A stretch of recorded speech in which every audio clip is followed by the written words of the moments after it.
سیدنا انس بیان کرتے ہیں کہ ایک عیسائی شخص مسلمان ہوا، چند دن رسول اللہ کے ساتھ رہا صلی اللہ علیہ وسلم۔ آپ نے ڈیوٹی لگائی کہ تو جب وحی آتی ہے، قرآن آتا ہے، وہ لکھا کرو۔ وہ لکھا کرتا تھا، بالآخر مرتد ہو گیا۔ جب یہ مرتد ہوا تو میرے محبوب صلی اللہ علیہ وآلہ وسلم کی اہانت کرنے لگا، اور کیا کہتے ہیں؟ کہتے ہیں دنیا والو، تم اس پیغمبر محمد مصطفیٰ صلی اللہ علیہ وآلہ وسلم کی باتوں کو سنتے اور مانتے ہو، حالانکہ اس کے پاس تو وہی آل عمران اور سورہ بقرہ ہے جو میں لکھ کے دے آیا ہوں اور کچھ بھی نہیں۔ یہ پروپیگنڈا کرنے لگا، اہانت کرنے لگا میرے پیغمبر کی۔ اب اللہ نے فرمایا اِنَّا كَفَيْنَاكَ الْمُسْتَهْزِئِينَ، میرے نبی جو آپ کی اہانت کرے گا میں رب اسے کافی ہوں، اس کو پکڑوں گا میں، خوار میں کروں گا، اپنی گرفت میں لوں گا۔ اللہ تبارک و تعالیٰ نے کیسے اپنی گرفت میں لیا؟ سیدنا انس رضی اللہ تعالیٰ نے فرماتے ہیں وقت آیا اس پہ موت آ گئی، عیسائیوں نے قبر کھودی، دفن کرائے۔ اگلے دن جب صبح کو قبر کے پاس گئے تو یہ قبر سے باہر پڑے، قبر سے ہی باہر پڑے۔ انہوں نے سمجھا کہ یہ مسلمانوں کے پیغمبر کی توہین کرتا تھا، اس لیے مسلمانوں نے اسے قبر سے نکال کے باہر پھینک دیا۔ انہوں نے قبر کو مزید گہرا کھودا، گہرا کھود کے دفن کر دیا۔ اگلے دن صبح کو پھر قبر سے باہر ہے۔ اگلی رات کے وقت، رات کی تاریکی میں کہ پتہ ہی نہ چلے مسلمانوں کو کہ قبر کہاں ہے، گہرا کر کے زمین میں مزید گہرا کھود کے گڑا دفن کر کے آگئے۔ اصبح وقد لفظت الارض، صبح ہوئی تو یہ پھر زمین سے باہر پڑا تھا، قبر سے باہر پڑا تھا۔ عیسائیوں کو بھی پتا چل گیا، فعلموا انہ لیس من الناس، انہیں پتا چلا کہ یہ انسانوں کا کام نہیں، یہ مصطفیٰ کے صحابہ کا کام نہیں، یہ عرش والے خدا کا کام ہے۔ رب نے زمین کو حکم دیا ہے کہ تو نے بے ایمان کو، کافر کو، فاسق کو، فاجر کو، گناہگار کو، شرابی کو، بدکار کو برداشت کر لینا ہے، قبول کر لینا ہے، لیکن محمد کے گستاخ کو قبول نہیں کرنا۔ مصطفیٰ کے گستاخ کو زمین اور قبر بھی قبول نہیں کرتی۔ یہ اتنا ذلیل اور کمینہ شخص ہے، اور قبول کیوں نہیں کرتی؟ اس لیے کہ رب کہتے ہیں اِنَّا كَفَيْنَاكَ الْمُسْتَهْزِئِينَ، ہم کافی ہیں۔ اب اس کا یہ مطلب نہیں ہے، رب نے تو ان کو جو عبرتناک انجام تک پہنچانا ہے وہ رب ذوالجلال کی قدرت، میرے رب کی مرضی ہے۔ لیکن کیا امت مسلمہ اسی بات پہ بیٹھی رہے کہ ہاں بس اللہ کافی ہے؟ نہیں، میری اور آپ کی بھی ذمہ داری ہے۔ جہاں تک ہمارا اختیار، ہمارے وسائل، ہمارے ذرائع، ہمارے پاس طاقت ہے، وہاں تک گستاخ پیغمبر کا پیچھا کرنا ہماری ذمہ داری بنتی ہے۔ اگر حکومتیں ہیں، امت مسلمہ ہے، امت مسلمہ کے سربراہان ہیں، ان کی ذمہ داری بنتی ہے کہ جو میرے پیغمبر کی گستاخی کرنے والے لوگ ہیں ان کو ان کے عبرتناک انجام تک پہنچایا جائے۔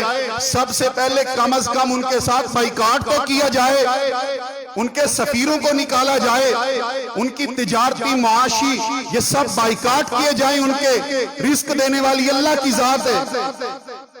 اور پیغمبر کے گستاخ کا یہ انجام ہے کہ اس کی گردن اڑائی جائے، یہ اس کی سزا ہے۔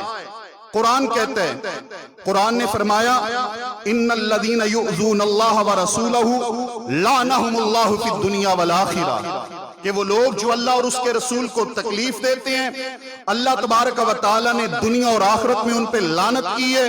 رب ذوالجلال نے ان کے لیے رسوا کرنے والا عذاب تیار کیے، اور اللہ تعالیٰ نے فرمایا ملعونین اینما ثقفوا اخذوا وقتلوا تقتیلا، یہ ملعون لوگ ہیں، جہاں بھی ملیں انہیں پکڑا جائے اور ان کے ٹکڑے ٹکڑے کر دیے جائیں جو پیغمبر کی گستاخی کرنے والے لوگ ہیں، پیغمبر کی گستاخی۔ اس لیے یہ کوئی تھوڑی سی تسلی بخش ایک ہوا کا جھونکا ہی امت مسلمہ کے لیے کہ پہلی بار کچھ عرب ممالک نے بھی اس بارے میں بیان بازی کی ہے یا کوئی انہوں نے حرکت کی ہے۔ اللہ تعالیٰ اس حرکت میں برکت ڈالے۔ اور پروردگار پوری امت مسلمہ کو میرے پیغمبر کی عزت اور دفاع کے لیے ایک جان بننے کی توفیق عطا فرمائے کہ یہ تمام اپنے سیاسی اور یہ کاروباری اختلافات کو بھول کر ایک مٹھی اور ایک جان بن جائیں دشمن مصطفیٰ کے خلاف۔ اور ایک حدیث مبارکہ میں اپنی بات ختم کروں کہ جو گستاخ رسول ہے اس کی ایک ہی سزا ہے، اور وہ کیا ہے؟ گستاخ رسول کی ایک سزا، سر تن سے جدا، سر تن سے جدا۔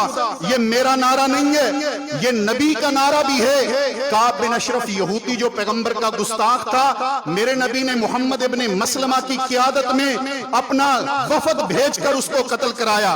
اور دوسری حدیث سنن ابی داؤد میں مدینہ منورہ کے اندر یہ بات پھیل گئی کہ رات کے وقت ایک نابینا لونڈی کو قتل کر دیا گیا ہے جس کے 2 بچے بھی تھے۔ آپ علیہ السلام نے پیچھا کیا، میرے پیارے پیغمبر نے تلاش کروایا، ٹوہ لگائی، لیکن اس کے قاتل کا پتہ نہ چل سکا اس کو قتل کرنے والا کون ہے۔ ایک دن امام کائنات اپنے صحابہ کرام میں بیٹھے ہوئے، میرے پیارے پیغمبر پریشان ہیں۔ عموماً جتنے بھی قتل یا جتنی بھی وارداتیں کوئی ہو جاتی تھی، میرے پیارے پیغمبر اس کے سراغ تک پہنچ جاتے تھے۔ یہ واحد قتل، اندھا قتل، میرے پیارے پیغمبر کو علم نہیں ہو رہا کہ اس کا قاتل کون ہے، قتل کرنے والا کون۔ نبی پاک صلی اللہ علیہ وآلہ وسلم اپنے صحابہ کرام کی جماعت میں بیٹھے ہوئے، میرے پیارے پیغمبر صلی اللہ علیہ وسلم فرماتے ہیں، اے کائنات کے لوگوں، میں قسم دیتا ہوں تم تمام لوگوں کو، میں قسم دیتا ہوں اپنے اس حق کی جو حق میں محمد مصطفیٰ کا اللہ تبارک و تعالیٰ نے تمہارے اوپر فرض کیا ہے، مقرر کیا ہے، لازم کیا ہے۔ وہ بندہ جس کو علم ہو کہ قاتل کون ہے، اس کو واسطہ محمد مصطفیٰ کے حق کا وہ چھپائے نہیں، بتا دے کہ اس کا قاتل کون ہے۔ میرے پیارے پیغمبر نے جب یہ بات کی، ایک نابینا بندہ ایک کونے سے اٹھائے، اٹھ کے کھڑا ہوا میرے پیغمبر کی طرف، لوگوں کی گردنیں پھلانگتا ہوا نابینا آدمی میرے پیارے پیغمبر کی طرف روانہ ہوا۔ لوگوں توجہ کیجئے، روانہ ہوا، ایمان دیکھیے میرے نبی کے یاروں کا، کہنے لگا اے اللہ کے پیغمبر صلی اللہ علیہ وسلم، اس کا قاتل باہر سے تلاش کرنے کی ضرورت نہیں ہے، اللہ کے نبی میں اس کا شوہر ہوں، وہ میری بیوی تھی، اس کو قتل میں نے خود ہی کیا ہے۔ اللہ کے پیغمبر جی وہ میرے ساتھ بڑی محبتیں کیا کرتی تھی، میں بھی اس کے ساتھ بڑی محبت کیا کرتا تھا۔ اللہ کے پیغمبر اس کے پیٹ سے اللہ تبارک و تعالیٰ نے مجھے 2 موتیوں جیسے بیٹے بھی عطا کیے تھے۔ اے میرے پیارے پیغمبر صلی اللہ علیہ وسلم، ہوا یوں کہ وہ آپ کو گالیاں نکالا کرتی تھی، میں اسے روکا کرتا تھا، میرے پیارے پیغمبر کو گالیاں نہ نکال، میرے پیغمبر کی توہین نہ کر، گستاخی نہ کر۔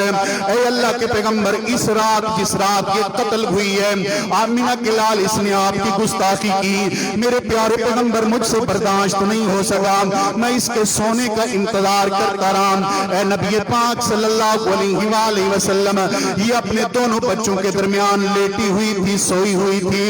اللہ کے پیغمبر جی میں اٹھا، میں نے برچھا نکالا، کدال نکالی، اے نبی پاک صلی اللہ علیہ وسلم میں ٹٹولتا ٹٹولتا اس کے بستر تک جا پہنچا، میرا ہاتھ اپنے بچوں کے اوپر بھی گیا، لیکن میں نے تلاش کیا کہ میری بیوی کہاں پہ ہے۔ اللہ کے پیغمبر جی جب میں وہاں تک پہنچ گیا، اے نبی پاک میں نے وہ کدال اس کے پیٹ میں رکھی اور اوپر خود بیٹھ گیا، اور میں نے بتایا کہ گستاخ رسول کی ایک سزا، گستاخ رسول کی ایک سزا، سر تن سے جدا، سر تن سے جدا۔ اے نبی پاک صلی اللہ علیہ وسلم میں نے اسے قتل کیے، اس کا قاتل باہر سے تلاش کرنے کی ضرورت نہیں۔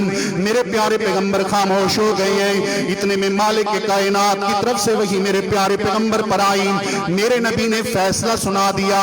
آپ نے فرمایا اے میرے صحابہ کرام سن لو، یاد کرو، فَشْهَدُوا ان دمہا حدرن، گواہ ہو جاؤ اس کا خون ضائع ہے، اس کا خون ضائع ہے، اس کا کوئی انتقام نہیں، کوئی بدلہ نہیں، کوئی قصاص نہیں۔ کیوں؟ جو نبی کا گستاخ ہے اس کا خون کی قیمت ہی کوئی نہیں ہے، وہ رائے گاہ ہے، وہ ضائع ہے۔ خون وہ قیمتی ہے جس خون میں پہچان مصطفیٰ ہے، جس خون میں مصطفیٰ کی پہچان نہیں اس کی کوئی ویلیو نہیں، کوئی قدر نہیں۔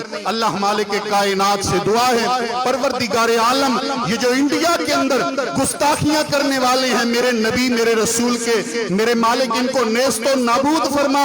اے اللہ میرے ملک کو، میرے وطن کو، میری قوم کو، میری حکومت کو، میرے ملک کی سیاسی جماعتوں کو ہمیں اتنی قوت دے، مذہبی تنظیموں کو کہ الہ العالمین ہم پیغمبر کی گستاخی کرنے والوں کو دن میں تارے دکھا سکیں اور یہ بتلا سکیں کہ پیغمبر کے غلام ابھی بھی زندہ ہیں، ابھی بھی زندہ ہیں۔